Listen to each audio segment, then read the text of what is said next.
Esto es Letras sobre Almohadas, tu espacio de relax mental. El día ha terminado y ya es momento de descansar. Hoy te llevaré a la relajación a través de la lectura. Calma tus pensamientos, intenta solo escuchar mi voz. Cierra tus ojos, respira profundamente y estira tu cuerpo. Y ahora sí, empecemos. La Dama de las Camelias, Alejandro Dumas. Capítulo 2.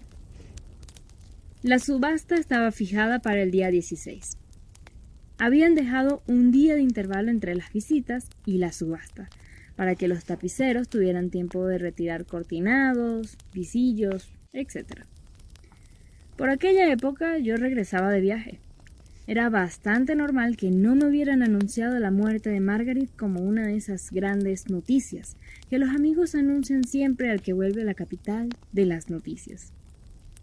Margaret era bonita, pero así como la tan solicitada vida de esas mujeres hace ruido, su muerte no hace tanto. Son de esos soles que se ponen como salen, sin brillo. Su muerte, cuando mueren jóvenes, llega a conocimientos de todos sus amantes al mismo tiempo, pues en París casi todos los amantes de una chica de estas se cuentan todo. Intercambian algunos recuerdos con respecto a ella, y la vida de los unos y de los otros sigue sin que tal incidente la empañe ni siquiera con una lágrima. Hoy, cuando uno tiene 25 años, las lágrimas se han convertido en una cosa tan rara que no se pueden regalar a la primera advenediza. No es poco ya que los padres que pagan por ser llorados lo sean en proporción al precio que se han puesto. Por lo que a mí respecta, aunque mis iniciales no se hallaran en ninguno de los objetos del tocador de Margaret, esa indulgencia instintiva, esa piedad natural que acabo de confesar hace un momento, me hacían pensar en su muerte más tiempo de lo que tal vez se merecía. Recordaba haber visto a Margaret con mucha frecuencia en los campos elíseos, donde ella iba con frecuencia, a diario, en un pequeño coupé azul tirado por dos magníficos caballos bayos, y había notado en ella una distinción poco común en sus semejantes, distinción que realzaba aún más una belleza realmente excepcional.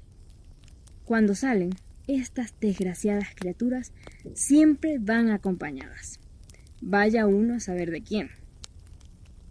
Como ningún hombre consiente que se publique el amor nocturno que siente por ellas, como ellas tienen horror a la soledad, llevan consigo o bien a aquellas que, menos afortunadas, no tienen coche, o bien a alguna de esas viejas elegantes cuya elegancia carece de motivos y a quienes puede uno dirigirse sin temor, cuando quiere saber cualquier tipo de detalles acerca de la mujer que acompaña.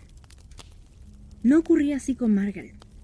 Llegaba a los campos elíseos siempre sola en su coche, donde intentaba pasar lo más desapercibida posible, cubierta con un gran chal de cashmere en invierno y con vestidos muy sencillos en verano. Y aunque en su paseo favorito se encontrara con mucha gente conocida, cuando por casualidad le sonreía, su sonrisa solo era visible para ellos. Una duquesa hubiera podido sonreír así. No se paseaba desde la glorieta a los campos elíseos, como lo hacen y lo hacían todas sus compañeras. Sus dos caballos la llevaban rápidamente al bosque. Allí bajaba del coche, caminaba durante una hora, volvía a subir a su coupé y regresaba a su casa al trote de sus caballos. Todas aquellas circunstancias de las que yo había sido testigo alguna vez desfilaban ante mí y me dolía la muerte de aquella chica, como duele la destrucción total de una hermosa obra. Y es que era imposible ver una belleza más encantadora que la de Margaret. Alta y delgada hasta la exageración, poseía en gran medida el arte de hacer desaparecer aquel descuido de la naturaleza con el simple esmero en lo que se ponía. Su chal de cashmere, que le llegaba hasta el suelo, dejaba escapar por ambos lados los anchos volados de un vestido de seda, y el grueso manguito que ocultaban sus manos y que ella apoyaba contra su pecho. Estaba rodeado de pliegues tan hábilmente dispuestos que ni el ojo más exigente tenía nada que objetar al contorno de las líneas. La cabeza, una maravilla, era objeto de una particular coquetería. Era muy pequeña y su madre, como diría Musset, parecía haberla hecho así para trabajarla con delicadeza. En un óvalo de una gracia indescriptible coloquen 2 ojos negros, coronados por cejas de un arco tan puro que parecía pintado. Velen esos ojos con largas pestañas que, al bajar, proyecten sombras sobre la tez rosada de las mejillas. Tracen una nariz fina, recta, graciosa, con ventanillas un poco abiertas por una ardiente aspiración hacia la vida sensual. Dibujen una boca regular, cuyos labios se abran con gracia sobre unos dientes blancos como la leche. Coloreen la piel con ese suave terciopelo que cubren los duraznos no tocados aún por mano alguna, y tendrán el conjunto de aquella cabeza encantadora. Los cabellos, negros como el azabache, natural o artificialmente ondulados, se abrían sobre la frente en 2 anchas franjas y se perdían detrás de la cabeza, dejando ver una parte de la oreja en la que brillaban 2 diamantes de un valor de 4 a 5,000 francos cada uno. Cómo la ardiente vida de Margaret permitía que su rostro conservase la expresión virginal, incluso infantil, que lo caracterizaba, es algo que nos vemos obligados a constatar sin comprenderlo. Margaret tenía un maravilloso retrato suyo hecho por Vidal, el único hombre cuyo lápiz era capaz de reproducirla. Después de su muerte, tuve unos días a mi disposición aquel retrato, y era de un parecido tan asombroso que me ha servido para ofrecer las descripciones a la que quizás no hubiera alcanzado mi memoria. Algunos detalles de este capítulo no llegaron a mi conocimiento hasta más tarde, pero los escribo ahora mismo para no tener que volver sobre ellos cuando comience la historia anecdótica de esta mujer. Margaret asistía a todos los estrenos y pasaba todas las noches en algún espectáculo o baile. Siempre que se representaba una obra nueva, era seguro verla allí, con 3 cosas que no la abandonaban jamás y que ocupaban siempre el antepecho de su palco de platea: sus gemelos, una bolsa de bombones y un ramo de camelias. Durante 25 días del mes, las camelias eran blancas y durante 5, rojas. Nunca se supo la razón de aquella variedad de colores que indico sin poder explicar y que los habitúes de los teatros a donde ella iba con más frecuencia, lo mismo que sus amigos, habían notado como yo. Nunca habíamos visto a Margaret con otras flores que no fueran camelias. Tanto es así que en casa de la señora Barham, su florista, acabaron por llamarla la Dama de las Camelias, y ese sobrenombre le quedó. Yo sabía, además, como todos los que se mueven en ciertos ambientes de París, que Margaret había sido la querida de los jóvenes más elegantes, que lo decía abiertamente y que ellos mismos se vanagloriaban de ello, lo que demostraba que amantes y querida estaban contentos unos con otros. Sin embargo, desde hacía unos 3 años, y a raíz de un viaje a Bagnères, se decía que no vivía más que con un viejo duque extranjero, enormemente rico, por cierto, que había intentado apartarla lo más posible de su vida pasada, a lo que por lo demás ella parecía haber accedido de buen grado. Al respecto, me contaron lo siguiente.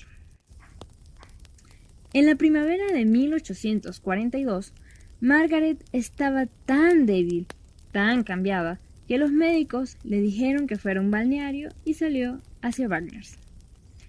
Allí, entre los enfermos, se encontraba la hija del duque, la cual tenía no solo la misma enfermedad, sino hasta el mismo rostro de Margaret, a tal punto que se las habría podido tomar por hermanas.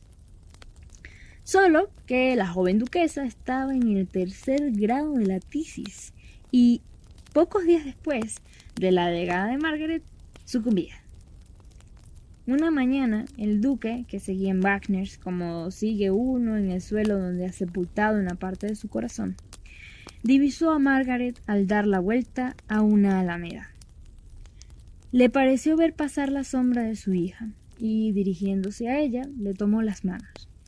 La besó llorando y, sin preguntarle quién era, le imploró permiso para verla y amar en ella la imagen viva de su hija muerta. Margaret, sola en Bagners, con su doncella, y por otra parte sin temor alguno de comprometerse, concedió al duque lo que le pedía. En Bagners habían personas que la conocían y fueron oficialmente a advertirle al duque sobre la verdadera condición de la señorita Gautier. Fue un golpe duro para el anciano, ya que ahí acababa el parecido con su hija, pero era un poco tarde. La joven se había convertido en una necesidad para su corazón y el único pretexto, la única excusa para seguir viviendo. No le hizo ningún reproche y bueno, tampoco tenía derecho a hacérselo. Pero le preguntó si se sentía capaz de cambiar de vida, ofreciéndole todas las compensaciones que pudiera desear a cambio de ese sacrificio. Ella se lo prometió. Hay que decir que por aquella época Margaret, aunque entusiasta por naturaleza, estaba enferma.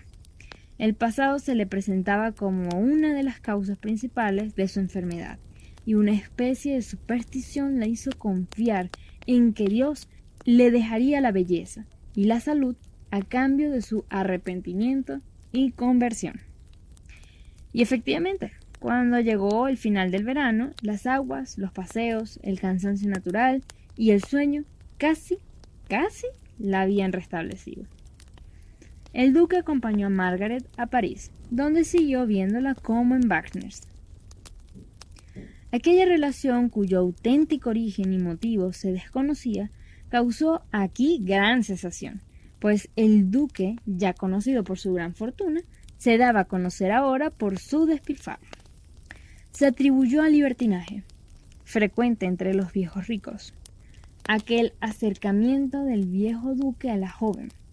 Hubo toda clase de suposiciones, excepto la verdadera.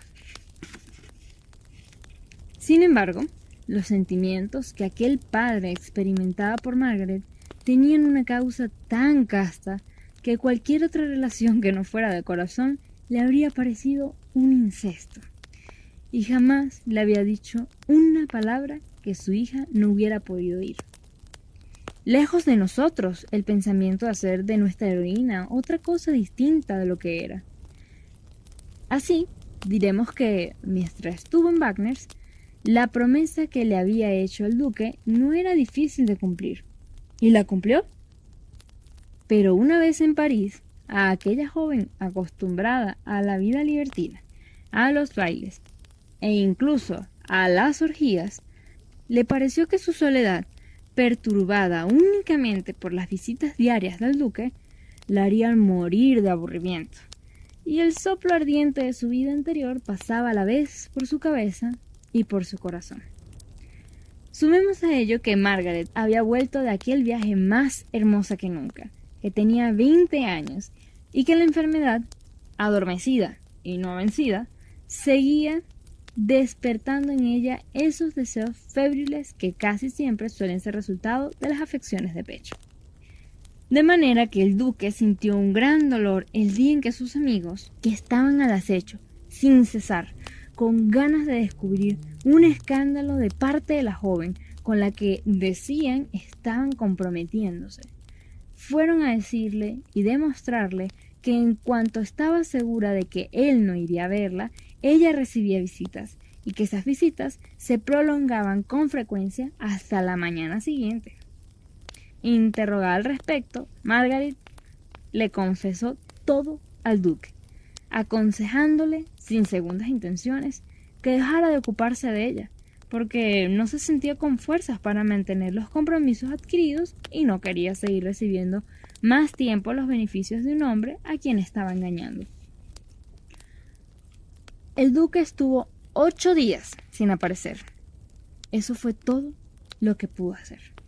Y al 8º día fue a suplicar a Margaret que volviera a admitirlo, prometiéndole aceptarla como era, con tal de verla, y jurándole que moriría antes que hacerle un solo reproche. Así estaban las cosas 3 meses después del regreso de Margaret, es decir, en noviembre o diciembre de 1842.